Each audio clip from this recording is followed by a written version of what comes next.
Kids in my town used to swim at the local reservoir all the time, from early spring to early in the fall.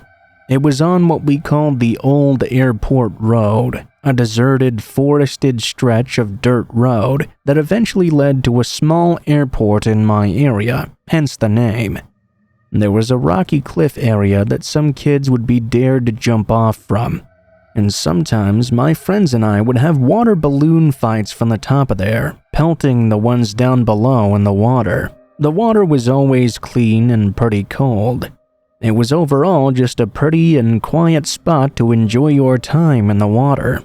It all changed one day, however, when the bodies were found.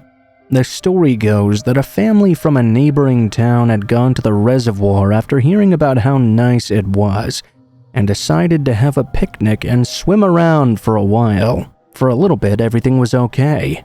The kids had gone around a bend in the reservoir, and the parents still heard the sounds of them playing, so they thought everything would be okay, and that they'd see them in just a minute. Then things suddenly went quiet. I mean real quiet too. The type where even the birds stop chirping in the trees because there's something dangerous nearby. The parents obviously grew concerned and went poking around the top of the rock ledges to check on their kids. 2 little boys, 7 and 5.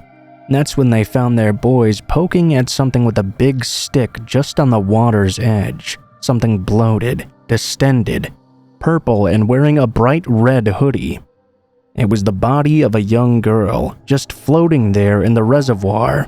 She looked pale, and her eyes were bulging from her head. Her parents yelled at them to get away from the body and come there right this minute. The family members were interviewed, which is how we know this, especially the accounts from the children. The K-9 units were quickly dispatched as well. They combed through every inch of the surrounding reservoir, but the dogs couldn't pick up any scent other than this girl's. She was labeled a Jane Doe. No family or friends seemed to be looking for her, and the case went cold only a few months in.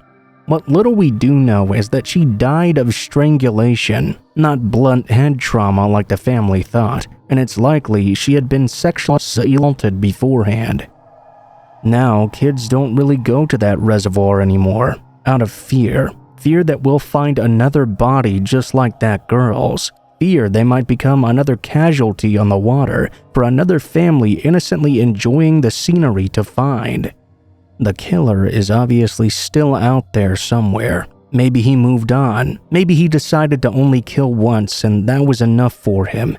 Maybe he's still out there, living a normal life along the Old Airport Road.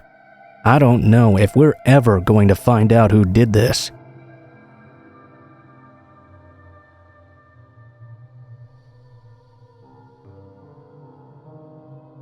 My friend, we'll call her Kay's family, was always more well-off than most, with enough disposable income to buy some very luxury items.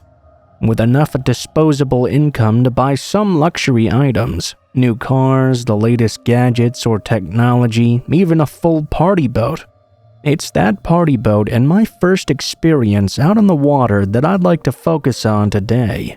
That boat was a real nice one. Cherry red with a single sparkle in the paint, with a built-in sun cover and comfortable seats situated in a ring around the deck. Although it was relatively small, it was enough for a group of teens to go out on the local lake and party one night. Long story short, Kay had just gotten her driver's license. One night, she called me and a few of our friends and classmates up, got in the truck with the boat attached, and drove off while her parents were out of the house. Yeah, she basically stole that boat. Some hearing this will condemn those actions, and maybe some won't. I just felt it was an important thing to mention. The group consisted of Kay, myself, our friend Jake, and his older brother Clayton. Now, Clayton was 20 at the time, and in his sophomore year of college. The rest of us were all between 17 and 18. Kay had had a huge but silent crush on him for quite a while. We all knew he would probably never reciprocate her feelings, but that didn't stop her from trying or dropping hints constantly. I think inviting him to a stolen boat party out on a lake at night with underage drinking was definitely her biggest one. It took some finagling to set everything up and get the boat going in the water, as she'd only seen her dad do this once or twice. Once we did, Clayton took over driving, as he was the oldest and therefore the most responsible. I say that with a huge grain of salt, as he had just as much idea of how to drive a boat as the rest of us. We did a few circles on the lake. The wind was frigid as it whipped past us. Kay and I cuddled together for warmth, with Jake telling his brother to slow down a bit. We were obviously making a lot of noise. It was hard to hear anything, as the darkness around us slipped by, slick as oil. It was impossible to tell where the ground was in the darkness, where the sky ended and the water began. Clayton laughed, and I'm pretty sure he said something, but his voice was very muffled by the wind. He had already had a couple of cans of beer while we were fumbling setting up the boat too, so he wasn't in the clearest state of mind. Kay turned to me and whispered in my ear, "Hey, I'm gonna try to kiss him later." Her eyes were bright with drunkenness. She'd taken up on the beer already as well, after she saw him doing it. Most likely she wanted to impress him and show him how mature she was. I was going to tell her I didn't think that was a good idea. I mean, he was in college and it would be kind of weird, right? But I didn't even have time to finish that thought. There was a jolt and a shuddering, scraping sound that vibrated the floor beneath our feet. Suddenly, we were launched from the boat into the cold, dark water. The boat had slammed hard into some rocks that were jutting out at a very high speed, and it had completely flipped over. I was flung out a fair bit, but I later learned the boat had collapsed right on top of Clayton. Kay had been launched right into one of the rocks and broke her arm, but still managed to crawl her way to safety since she landed not far away from the shore. In hindsight, that's partially what made us crash in the first place. Jake was yelling, and I saw the faint outline of his back as he dove under to look for his brother. Each time he came up empty-handed. Dizzy, with my head fuzzing over from the impact, I swam over to help him look. I just remember him yelling over and over until his voice was completely strained. "Clay? Clay, can you hear me?" I dove under, groping at rocks and weeds and everything I could find until I had to come up for air. At the last second, my fingers brushed what I thought was the front of a shirt. Attached to an arm, attached to a body, I burst out of the water, screaming to Jake, "I got him! He's right here!" I dove back under. Together, we managed to get him to the shore where Kay was waiting, holding on to her broken arm. As she moved it around, I could tell it was flopping over in a way arms never should. Jake told us to call 911. He slapped his brother in the face, trying to get him to wake up. "How the fuck do you do CPR?" he said. "We can't," Kay blurted, wincing in pain. "I mean, we drank beer. I stole the boat." "Kay," I said. I took her face in my hands, forcing her to look at me. I could see the whites of her eyes. She was clearly crying. "We have to call. Come on."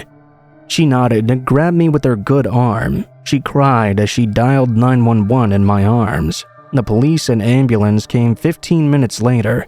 They took Clay away on a stretcher. Miraculously, he still had a faint pulse, but it was not looking good. Jake went with him in the ambulance while the cops drove me and Kay home. They lectured us on underage drinking and driving a boat recklessly. Kay's parents had gotten home earlier than expected, and they were waiting for Kay when she got back. When the cops explained to them what had happened, they didn't yell at Kay like I thought they were going to. Instead, they just hugged her and I tight and made us promise to never do something like that again. We were offered towels, a shower, and a change of clothes while waiting for my dad to pick me up. I felt numb and cold, even after a hot shower. Kay still cried beside me, begging Clayton to be okay. She really blamed herself for the whole thing. Although Clayton did live, he was never the same again. He had difficulty speaking and remembering things, and he couldn't really move without a walker or a wheelchair. His brain had been without oxygen too long to make a full recovery. Kay, Jake, and I visited him a lot these few months in the hospital, and although he couldn't remember our names sometimes, he wrote down on a piece of paper in his shaky handwriting that it was okay. He still lives with his parents and needs constant care. As for me, Jake, and Kay, we're doing all right. Last time I spoke with Kay, she went off to college in another state, where she could escape from that terrible night. Jake stayed in the area to help care for Clay, and he and I actually became a couple many years later. We now have a daughter together, and we've talked a lot about that night. We're going to make sure to educate her on boat safety and how it's a very, very bad idea to go out on the water and not tell anyone where you're going. That it's exactly what happened to Uncle Clay. I really hope she listens to our advice.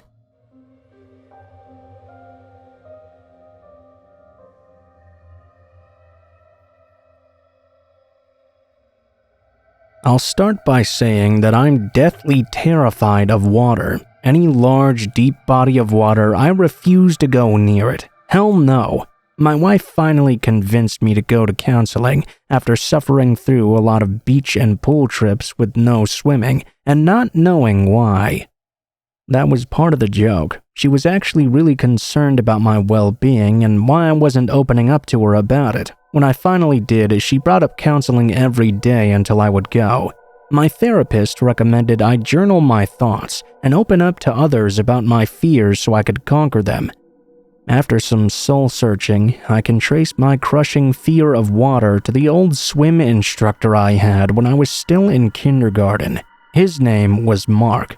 He was in his early 20s from what I can remember and was extremely fit. With the physique of someone who swam every day, he was extremely energetic with us kids, and unfortunately also very critical as well. He expected little 2 to 5-year-olds swimming for the first time to jump right into the deep end, so to speak. He wanted us to be able to swim as well as he did after only a single lesson or two. My first lesson, the one my mom was present for, went about as well as you'd expect. He was very patient, nice, and helpful. He even guided me across the shallower parts of the lake and held me up as I tried and failed to kick. I forgot to mention, instead of traditional lessons at a swimming pool, Mark offered them over the summer at a lake in my town. The lake was so wide you could just barely see the other side over the horizon, and the water ranged from blue to a dark muddy black on most days. There was a dock and a little strip of beach that I could play on after my lesson was over. That was if my mom wasn't tired after working. Some parts of the lake bottom were very rocky though. I remember getting out of the water a lot to find small scrapes and cuts on my feet after stepping on a few sharp rocks. Mark didn't care though, at least not when we were alone. He would just tell me to go back in the water, sometimes even pushing me in, causing me to trip and get scraped up even more. The worst part, though, was when he made me swim out deeper than I was comfortable with. If I started to get scared, he would call me a wuss or a baby, and things like that. He would keep on pushing me until I made it to whatever arbitrary point he'd set for that lesson. I'd get so tired from all that swimming. My mom said I used to fall asleep in the car after every lesson and had to be carried inside because my legs and arms were too strained to move. Mark would also tell me scary stories too. Ones about monsters hiding at the bottom of the lake with teeth and claws that would snatch up kids who were bad at swimming or too slow to escape them. I hated it. Every time he made me go out deep, I would picture gnashing teeth grasping at my legs from below and trying to pull me under, just like he'd said. I cried whenever I couldn't feel anything below me or see anything in the dark water. I guess it all came to a head one day, and after this experience, I never had swimming lessons with Mark again. Or anyone for that matter. It was a cloudy day on a Wednesday, and I was dreading going out into the water when it would be most dark, almost an oily black. I really couldn't see anything, and I knew Mark was going to be mean about it. I don't really know why I didn't tell my mom about any of this. I guess I didn't want to disappoint her, since I was the one who begged to learn how to swim in the first place. Mark was waiting for me as usual, already in his swim shorts. As soon as I got out of the car, though, he immediately flashed me an angry look. He looked madder than I'd ever seen him before, and I could feel something drop in the pit of my stomach. Even back then, I knew something was wrong. I had on a neon pink swimsuit at the time with bright blue flowers, and Mark had noticed. He flatly, even with an intense look in his eyes, said, "You know, the fish people are gonna see that easily. Maybe you should take it off." My heart just about stopped. I had just covered safety in kindergarten that week, and what to do and look out for if an adult in your life said something exactly like that.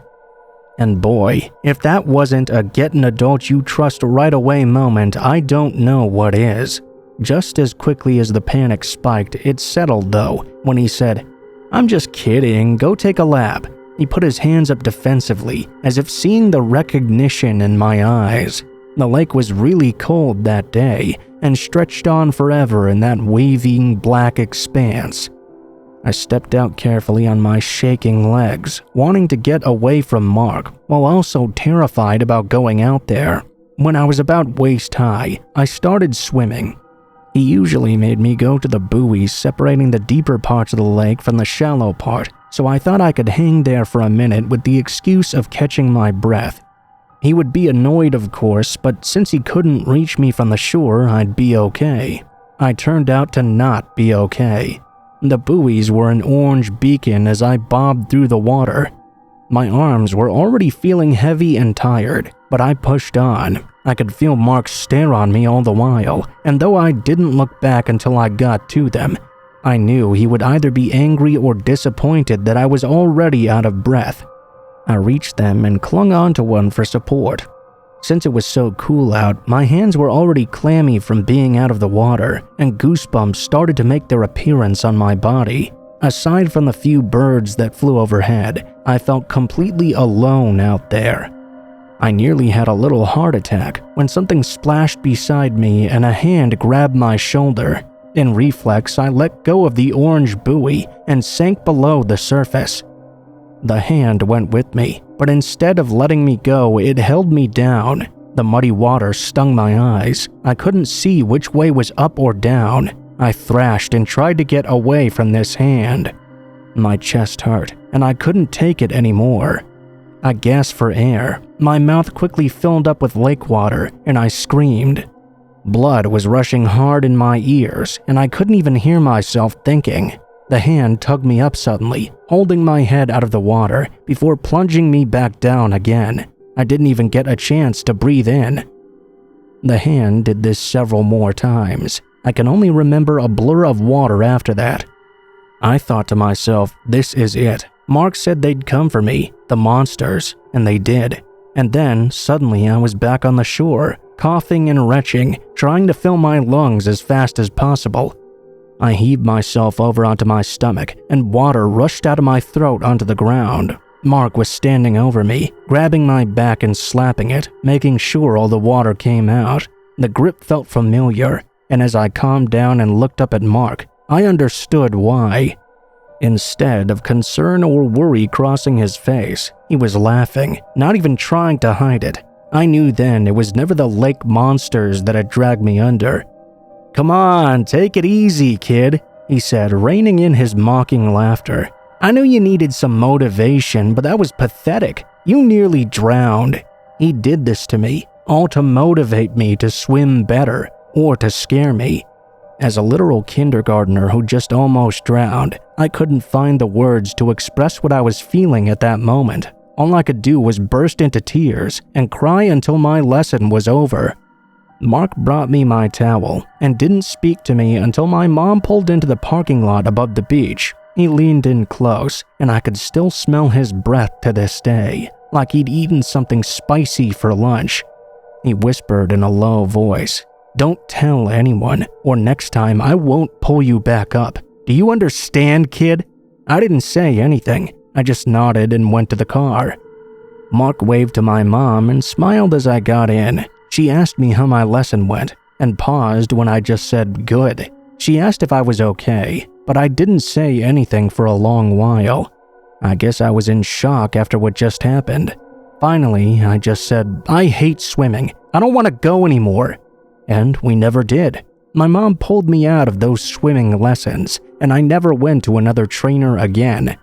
Hell, I didn't even touch the idea of swimming or going into any water after that, even public pools in the gym or otherwise. I just kept seeing Mark's face after he pushed me under the water, or feeling his hand on the back of my head, feeling my lungs still burning whenever I looked at a body of water bigger than a puddle. I've had my wife look over this, and she thinks it's sad and really well written. She hugged me for a long time after I finished writing it, and I'll thank her forever for urging me to go to therapy. I'm not on a complete road to recovery yet, but I know I'll get there someday with her support. I don't know where Mark is now or if he's still teaching kids, but I hope he had his head held underwater at least once, just so he'd know how it feels.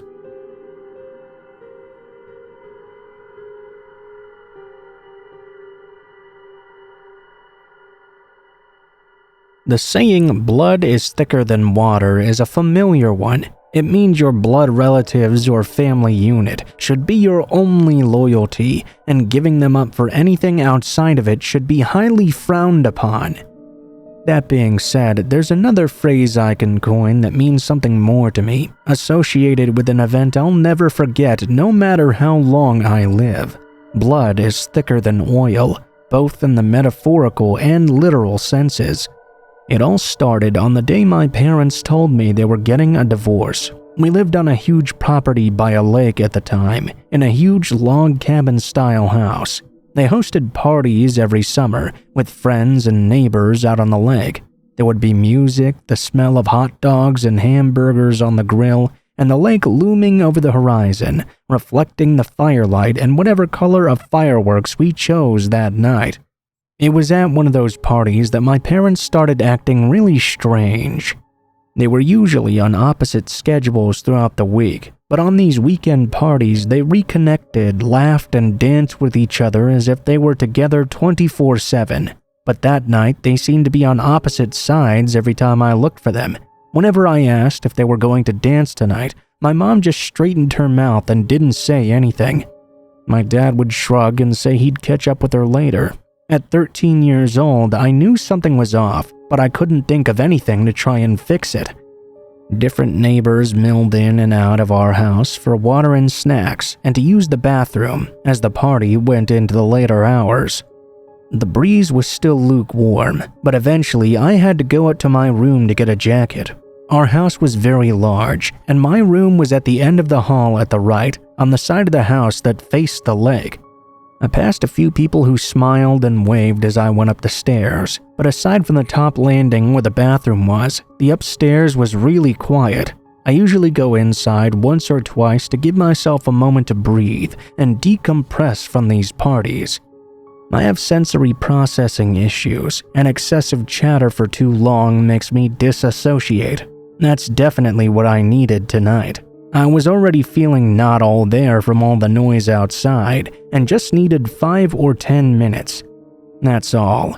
But 5 or 10 minutes was all it took for my life to change. I got to my room, shutting the door softly behind me and taking a seat on my bed. I left the lights off because I felt particularly light sensitive that day. I lay there in the dark for a few minutes, breathing and not thinking much about anything. The quiet felt like swallowing a spoonful of warm honey. It was really good and relaxing. My quiet moment was shattered, though, when I heard splashing through the open window. Not the regular kind of splashing either. Frantic, desperate splashing that sounded like a little kid had fallen in or something. My trance broken, I raced to the window to look out. I still felt disconnected to my surroundings, but I was there enough to be able to see what was going on. I almost didn't want to believe it. Down there in the dim glow of the moonlight and light from the bonfire around the corner, I saw my dad. He was bent over waist deep, wrestling with something. At first, I thought he was play wrestling with his brother or playing chicken or something. He was childish like that even at 40. But I quickly realized that wasn't the case when a man I knew popped out of the water trying to punch my dad and get ashore. But my dad snatched him back and tackled him back in, pinning his head under again. It was Mr. Welsh, our next-door neighbor, a man we'd had at those parties every weekend. He and his wife often babysat me when my parents went out to dinner. He repaired our plumbing when I flushed Legos down the toilet. Everything neighborly you could think of, and there my dad was trying to drown him right in front of me. Not that he knew I was there, but I think he would have done this even if my bedroom light was on. I watched as they continued to struggle. When Mr. Welsh didn't come up for a minute and his body stopped moving, I couldn't take it anymore.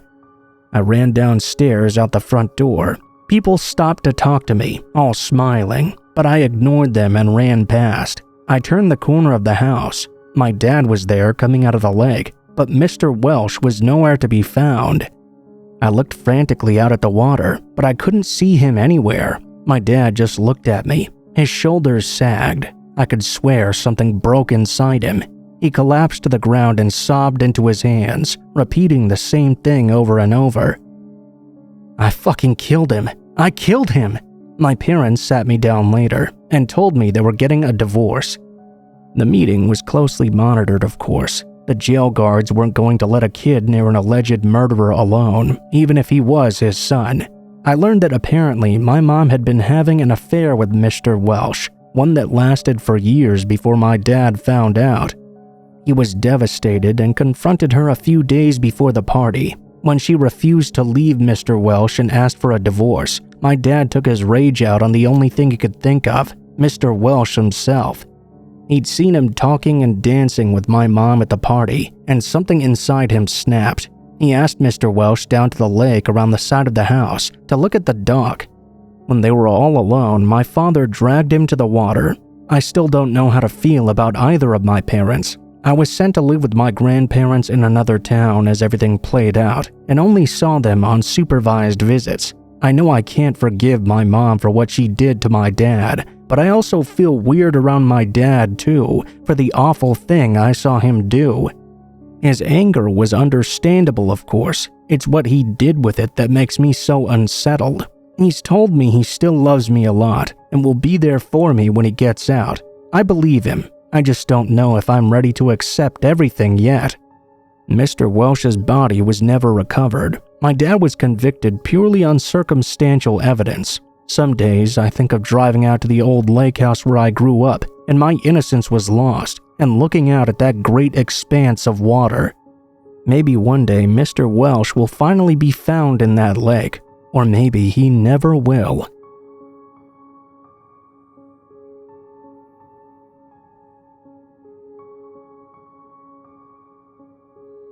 I work summers as a camp counselor in northern parts of Ontario, Canada. On the date this particular incident occurred, I was camping with a group of 10-year-old boys on the same lake the summer camp was based on. Like a routine camping trip, we canoed out to the site and set up our tents.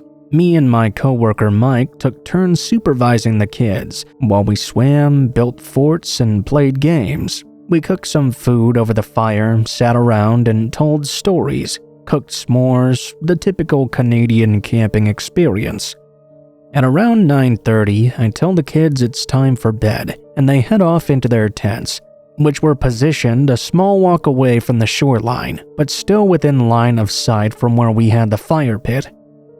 Me and Mike were shooting the breeze by the water, smoking a cigarette, and basically just hanging out, before we decided to head into our own tent and call it a night. What happened next still troubles me to this day, and remains my go-to scary campfire story. We were both gazing into the pitch-black night water when we saw a small light approaching us slowly, slightly above water level. We speculated what this could possibly be for a few moments before it came close enough for us to see. The light was mounted on the front of a kayak, and someone was approaching our campsite. Now, it's important to note that as a camp counselor, part of our training goes over how to deal with stranger encounters in an environment where we're responsible for a group of children on public property. I was prepared to give this mystery paddler the typical speech about how we were camping with a group from a recognized organization and we would respectfully ask they find another campsite. This person's appearance shook us to the bone, though, as the light drew nearer. Paddling this kayak was a woman who looked to be in her 60s. She had incredibly long wisps of gray hair that was trailing off into the water. Her skin looked like old leather, and her dead-looking eyes were tough to spot underneath all her wrinkles. She looked directly at me, and she spoke. I realized she was missing most of her teeth. "Oh, are all the children safe in bed?" she asked me, pointing in the direction of the tents, not really knowing how to respond, and quite frankly crapping myself. I responded by telling her we were fine, and she had to leave. "That's good, just as expected for this time." She smiled and then turned her kayak and paddled off into the night. At this point in time, myself and Mike were legitimately very creeped out. Not only because the appearance of this mystery woman, who resembled a corpse, but because of her inquiry on the whereabouts and safety of the children we had brought on this trip. Not knowing what else to do, we grabbed our hunting knives and sat by the fire after checking on the kids once more. A half hour later is where things really started to get creepy. Across the lake, a female counselor was leading another trip for kids the same age group. She sent me a text which read something along the lines of, "Hey Sean, stop screwing with us. This isn't funny. My kids are really creeped out." I instantly called her and let her know I had just seen someone near my campsite that seemed eerie and suspicious, and I was not trying to play any jokes. Apparently, one of their kids had opened their tent door to take a piss and seen a woman with long hair standing with her arms open toward them near the shoreline.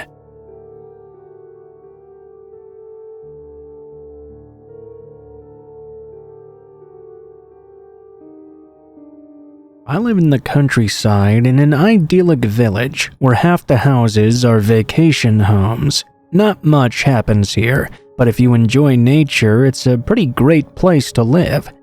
I'm an outdoorsy kind of woman, with my favorite element being water. I do kayaking, diving, swimming, anything water-related I can get my hands on. I was on my way home from my night shift. I had this job just for one summer at a halfway house. It's a home for 8 recovering addicts, and there has to always be 2 people working there at night, just in case. It's usually very calm. We play cards, watch TV, cook. It's pretty easy money. Back on topic, I was driving home, and as I always do, I stopped at the little secluded lake for a swim. I can never resist a good swim, and always got a bikini in the car just in case. This lake isn't very large, but it is crystal clear and surrounded by a beautiful forest. You would never even know it was there if no one told you. The little road that leads down to the beach is fairly narrow and well hidden. As a result, there's almost never anyone there, aside from the occasional dog walker. I had only just started to swim out into the lake when I felt that my car key, which I kept tied onto a piece of string around my ankle, didn't feel quite tight enough. I was afraid it would slip off and be lost in the water. Instead of swimming straight out into the lake, I quickly made my way around a little rocky part of the headland. This area was slightly L-shaped. I was in the angled portion and could see through to the beach and the car as I fastened the string better. I just so happened to look up towards my car. My spot was slightly hidden, not far from the beach or the car, behind the corner of this area. As I watched the car, I didn't notice him at first. I had to really squint to make sure what I was seeing wasn't an illusion or a trick of my imagination. But as I looked closer, I saw that squatting behind my SUV was clearly a man. A man in a bright yellow hoodie. I didn't see his face, of course, and it was too far away to actually see who this was anyway, but I recognized this person's hoodie. This guy must be Creepy Freddy. He was only 17, but he was very unstable. He never returned from his visit to his parents the day before. We called the police, of course, but since he usually turns up on his own after a few days of freedom and drugs, the police often advise us to just wait and see. He'd earned his nickname of Creepy Freddy after assaulting a girl for no other reason than that he felt she was too beautiful. Thankfully, she hadn't been injured badly, but it was still extremely creepy. Indeed, he had a very long history of drug-induced violent outbursts. Even if he was nice enough when he was sober, he was a nightmare when he wasn't. I thought about trying to get up, leaving the car behind, and trying to walk towards the main road, but what if he spotted me and chased after me? I had no idea if he was in a fit state or not. I was also barefoot in my orange bikini. I would be very easy to spot. I decided against the risk of enduring a face-to-face encounter with a possibly drugged up and possibly armed Freddy. That was too big a risk. I considered my other options, and I realized there was only really one: to swim across the lake and reach the little cluster of vacation cottages that occupied the opposite beach. As quietly as I could, I started to swim over. The swim took me over 90 minutes.